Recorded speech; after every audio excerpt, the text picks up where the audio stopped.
গার্লফ্রেন্ডের ফোনে কল দিয়েছি। হঠাৎ দেখলাম একজন ভারী গলার মহিলা কল রিসিভ করে বললেন, হ্যালো, কে বলেছেন? তখন আমি বললাম, কি ব্যাপার, গলাটা যেন মুঠা মুঠা লাগছে। তারপর আমার হঠাৎ মনে পড়লো এটা হবু শাশুড়ি মা। তখন আমি বললাম, হ্যালো, আসসালামু আলাইকুম, আমি গ্রামীণ ফোন থেকে জয় বলছি। তখন তিনি বললেন, হ্যাঁ, কি জন্য কল দিছেন? তখন আমি বললাম, ম্যাম, আমাকে এখান থেকে কল করে বলা হয়েছে যে টাকা কেটে নেয়।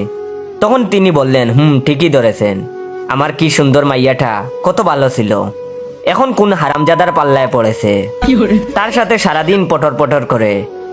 আমি যদি ওই হারামজাদাকে পাই তো ওর প্রেম করা গুচায় দেব। তখন আমি বললাম, ম্যাম, আমরা কোনো ব্যক্তিগত সমস্যার সমাধান করি না।